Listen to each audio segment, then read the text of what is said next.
So I think all violin music is a combination of the energies of projection and what I call yang energy, and also the energies of what I call yin energy, which is to say more tender, more receptive. And I think you need some kind of ratio of both. But it can be very useful when you're practicing to think of which energy is predominant in that particular passage, and to change your body posture to allow this energy to dominate. Okay, so I will start with yang energy, which is, of course, what you might need for something that's very heroic or something that's very angry, something that you want to be big.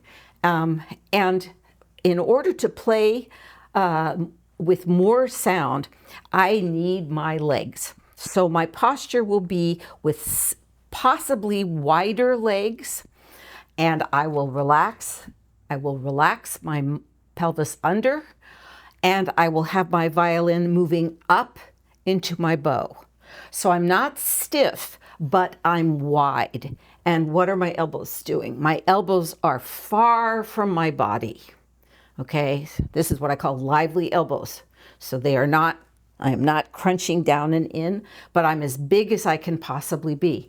Would you like to try that in your Stravinsky? And so for this, do you keep your feet slightly wider than shoulder? Mm-hmm. Mm-hmm. And remember, little man, so you're grounded and settling at the same time as you're open and wide. I don't know if it's something I'm doing with my bow. So as you, rather than doing this, that's what you were doing, because of course you're thinking of the E string level, right? Yep. Don't think of the E string level, think of the elbow and the connection back here. So you're never going to go lower than that. Right.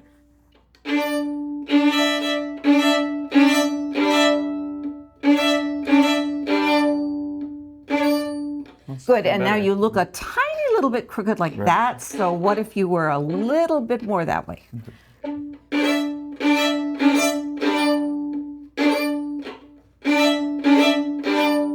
And as you draw the bow, you're getting more and more crooked, but you want to do this so that as you draw the bow, you're closer. Yeah, so your elbow goes here and your sounding point goes here.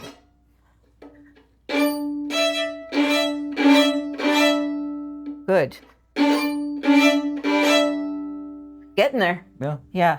Yeah. So this is an old habit. Yeah, it is. Imagine your feet dropping even deeper into the ground with each down bow, right? So you might even be doing ba-yam, ba-ya. Right.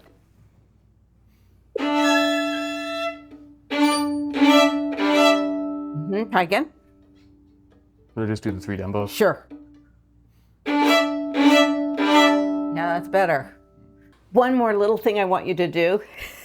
Could you do a scale on the A string? First position as fast as you can. Okay, that's enough. So your fingers are fast, but it's not very clear. Right. So try that lively elbow where your elbow reaches out just a little bit, not too much, but just a little bit. And what happens?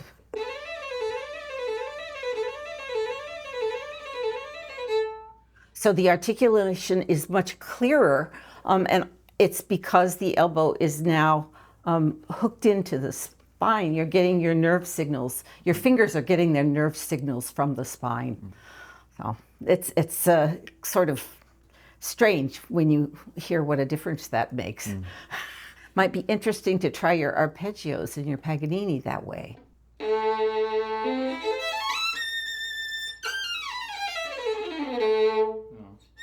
So I feel like when I was going down the scale, I wanted to collapse really badly. So maybe I'll just start from the top of the scale.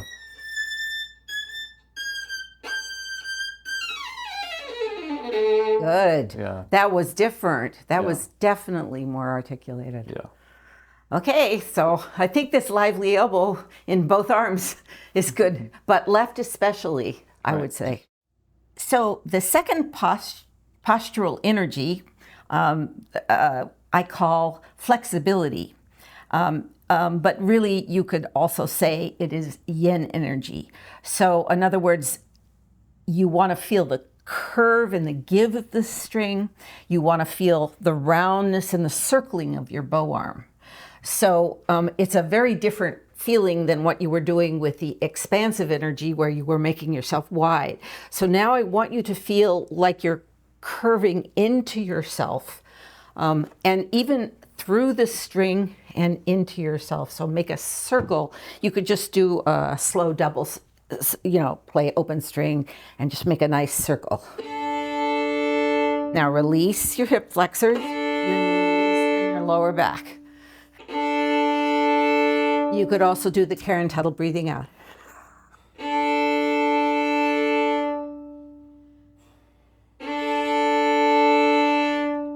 And when you're trying to get a really huge deep sound, then you can just, I'm going right on the bridge, but because I'm not too stiff, right, that would be not the sound that I'm trying to get.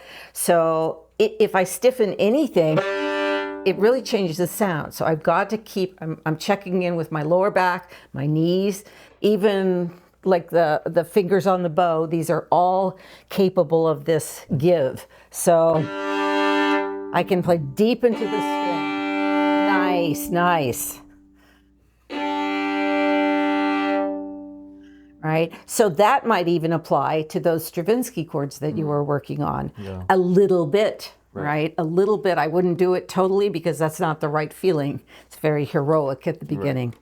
Right. But this sinking in should really help, for example, with the Brahms. Right. So if you have this idea, have we ever talked about Michelin Man? So Michelin Man is this idea that I have where your body is made of tires, like the advertisement for the Michelin tires, right? And when I'm playing, instead of thinking that I'm playing on the top of the violin string, I think that I'm playing deep into one of my tires. So try the start of the Brahms, and instead of feeling like you're playing on the string, feel like you're playing, let's say, into your chest with that up bow.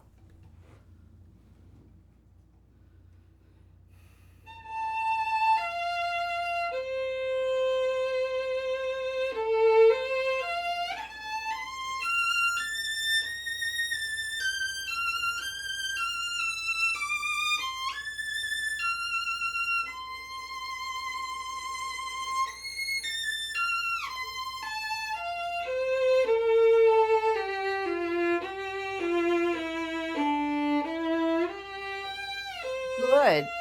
So you're really playing deep into the string and having excellent contact. And it should feel not difficult, but sort of yummy, right? Yeah. It just feels nice. So you can experiment with this. You can think of playing into your chest. You can think of playing into your middle. Don Weilerstein talks about, singing from your belly button. So you can think of playing into your belly button. And you can make all sorts of experiments for different sounds with the idea that you're sinking underneath the violin.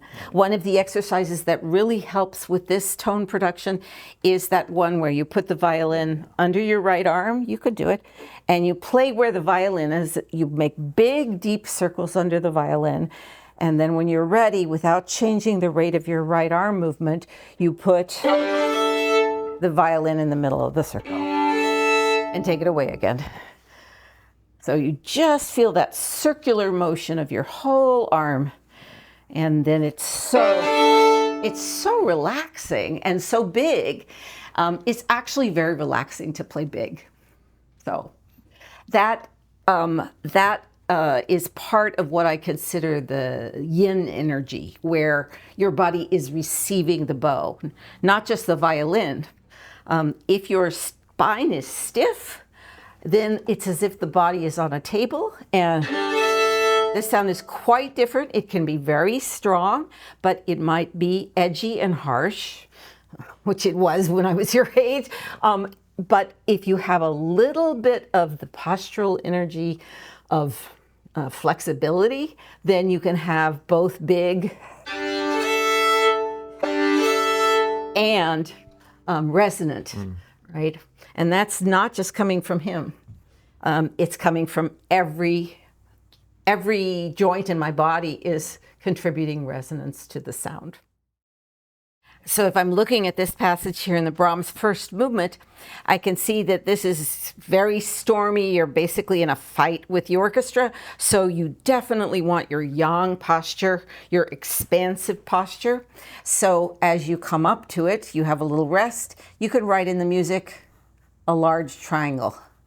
So that's your shorthand to yourself to have this big expansive posture, lively elbows, wide legs, everything filling out the space around you.